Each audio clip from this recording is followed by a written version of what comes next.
Hello বন্ধুরা, আমার YouTube channel তোমাদের সবাইকে স্বাগত জানিয়ে আজকে ব্লগটি শুরু করছি। গুড মর্নিং সবাইকে। তো চলো, এখন বাজে প্রায় 9:30 বাজতে যায়। আজকে প্রচুর লেট হয়ে গেছে। আজকে আবার উপোস করব, ফল হারিনি অমাবস্যা আছে আজকের। তো চলো, এই দেখো আচ্ছা, হ্যালো করে দাও, বলো হ্যালো, একটা হাম্পা দিয়ে দাও। আহা, চলো ওকে খাইয়ে নিই। খাবার করা হয়ে গেছে, দুধ বিস্কুট। তো চলো, এই দেখো এই যে আর একজন, এটা আমার পুচু বাবা। মাম্মামকে একটা হামি দাও।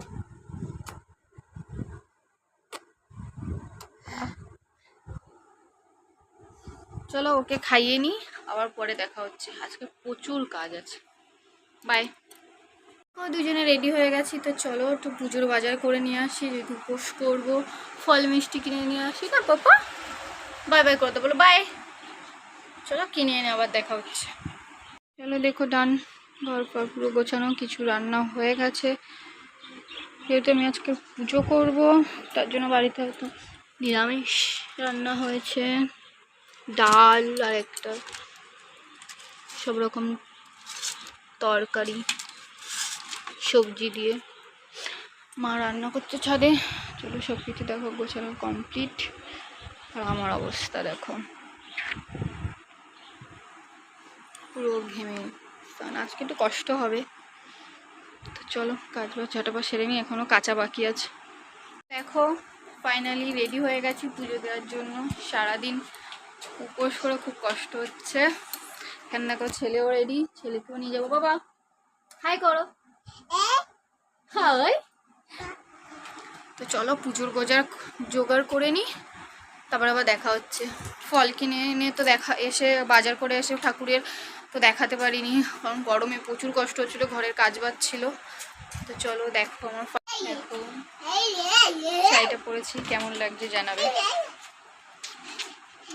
দেখো পুজো শুরু হয়ে গেছে, বামন ঠাকুর চলে এসছে। এই দেখো আমাদের ঠাকুর। তো চলো পুজো হয়নি, আবার দেখা হচ্ছে। পুজো শুরু হয়ে গেছে।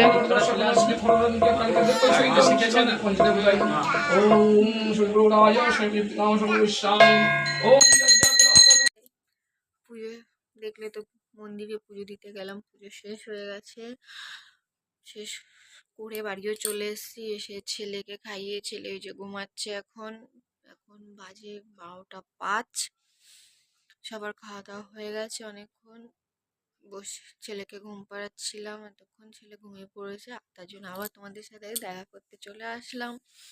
আমারও খাওয়া দাওয়া হয়ে গেছে। আমি খেতে চাইছিলাম না, তো সবাই বললো না, উপোস করার পরে না খেয়ে শুতে নেই, তো নিরামিষ খেতে হয়। আমি তেমন কিছুই করিনি। মা বলছিল আমার জন্য সাবু ভিজিয়ে দেবে, ছোলা ফোলা ভিজিয়ে দেওয়ার জন্য। এলাম না, একদিনেরই ব্যাপার, কোনো কিছু লাগবে না, আমি ছাতু খেয়ে শুয়ে পড়তে পারবো। তো বললো যে না, ছাতু খেয়ে শুতে নেই, কি জানি না, খাওয়ানোর জন্যই হয়তো মিথ্যা কথাগুলো বলেছে যে ছাতু খেয়ে শুতে নেই বা খালি পেটে শুতে নেই। ওই জন্য লুচি করে দিয়েছিল মা, আমি যখন পুজো দিতেই গেছি ছেলেকে নিয়ে। তখন মা দিকে লুচি, বেগুন ভাজা, আলু ভাজা করে রেখেছিল। ঘরে লাড্ডু ছিল। মিষ্টিটা অতটা পছন্দ করি না, তাও একটা লাড্ডু দিয়ে লুচি খেয়েছি। বেগুন আলু ভাজা দিয়ে লুচি খেয়েছি। প্রচণ্ড শরীরটা প্রচণ্ড টায়ার্ড লাগছে, সারাদিন না খাওয়া তো। আর অমাবস্যার পুজো মানে, আমার সত্যি কথা বলতে আমার কালী ঠাকুরকে আমার খুব ভয় লাগে। কালী ঠাকুর, শিব ঠাকুর আমি খুব ভয় পাই। যেটুখানি যতটুকু পারি আমি মেনে চলি। দেখো এখনো চুল ছেড়ে রাখতে হয়েছে, শোকায়নি, কারণ পুজোতে চুল ছেড়ে বসতে নেই, তার জন্য ওখানেও ছেড়ে বসতে পারিনি। এখনো শোকায়নি, এখনো পুরো এখানে এখানে পুরো ভেজা। ঠিক আছে, চলো বাই, গুড নাইট সবাইকে। সবাই ভালো থেকো, সুস্থ থেকো। আজকে ভিডিওটা এখানেই শেষ করছি। বাই।